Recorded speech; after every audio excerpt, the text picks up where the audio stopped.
Olha só, todo mundo já ouviu falar que o fisco tem 5 anos para cobrar o imposto, né?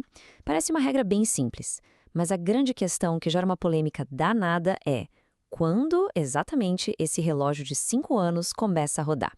É esse o mistério que a gente vai desvendar hoje. A gente vai seguir a trilha completa da dívida. Vamos começar vendo como ela nasce, como se torna oficial, e aí a gente mergulha no debate sobre quando o prazo de cobrança começa a contar.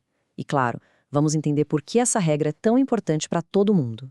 Então vamos direto para a pergunta que está no centro de tudo isso. Afinal de contas, por quanto tempo uma dívida com o fisco pode, de fato, ficar ali assombrando alguém?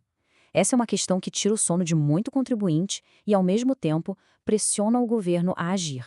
E existe uma razão muito forte para esse prazo existir. Pensa só, se não houvesse um limite, a pessoa viveria para sempre com aquela ameaça sobre a cabeça, a tal da espada de Damocles, uma cobrança que poderia chegar a qualquer momento sem fim. A lei existe justamente para dar um basta nisso, para trazer o que chamamos de segurança jurídica. Para entender o prazo, a gente precisa voltar um passo. Precisamos entender como uma dívida de imposto nasce. E o curioso é que tudo não começa numa repartição pública, mas sim com uma ação bem comum do nosso dia a dia.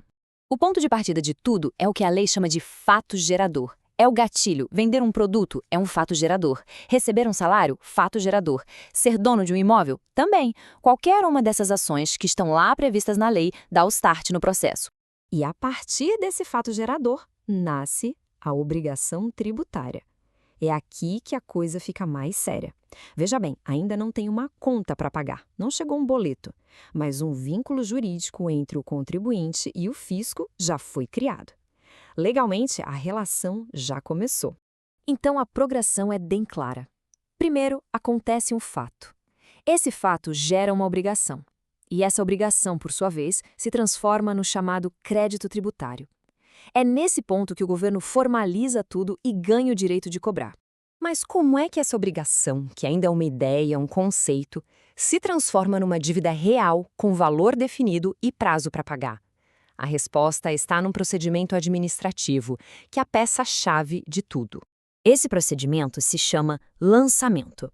É um momento em que a autoridade fiscal basicamente diz: ok, verificamos o que aconteceu, identificamos quem deve, calculamos o valor e, a partir de agora, esta dívida existe oficialmente. E esse lançamento pode acontecer de 3 formas. A grande diferença entre elas é o quanto o contribuinte participa do processo. O fisco pode fazer tudo sozinho, por iniciativa própria, pode haver uma colaboração ou, no caso mais comum, o próprio contribuinte calcula e paga e o fisco só valida depois. E é aqui que a gente chega no olho do furacão. Com a dívida oficializada, quando o relógio de 5 anos começa a contar, essa é a pergunta que dividiu especialistas e gerou um debate jurídico enorme. No mundo jurídico, surgiram 3 grandes correntes. Uma dizia que o relógio começa a rodar assim que a pessoa é notificada. Outra defendia que não, que o prazo só começa depois de se esgotarem todas as chances de defesa administrativa. E ainda uma terceira via argumentava que seria só quando a dívida fosse inscrita na famosa dívida ativa. Com todo esse debate, os tribunais brasileiros precisaram entrar em campo para dar uma resposta definitiva e garantir a tal da segurança jurídica. Então, qual foi a decisão final? Então, qual das 3 teorias prevaleceu? Qual é o momento que define de uma vez por todas o início da contagem dos 5 anos? Simples e direto.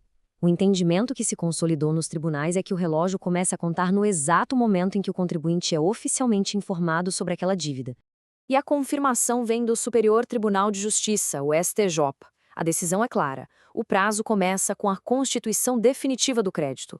Em muitos casos, como nos impostos que a gente mesmo declara, esse momento é a própria entrega da declaração. A partir dali, o cronômetro já pode começar a rodar. Fim da discussão. A primeira teoria é a que vale. E para a gente fechar, por que esse prazo de 5 anos é tão fundamental? A existência desse limite não é por acaso. Ela se baseia num dos princípios mais importantes do direito, a segurança jurídica. Esse prazo de 5 anos é o que chamamos de prescrição. Pensa nela como a janela de oportunidade que o Estado tem para agir na justiça. Se o governo não cobrar a dívida dentro desse período, ele simplesmente perde o direito de cobrar judicialmente. E aqui tem um detalhe crucial que confunde muita gente.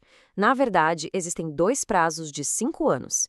O primeiro é a decadência, o tempo que o fisco tem para oficializar a dívida.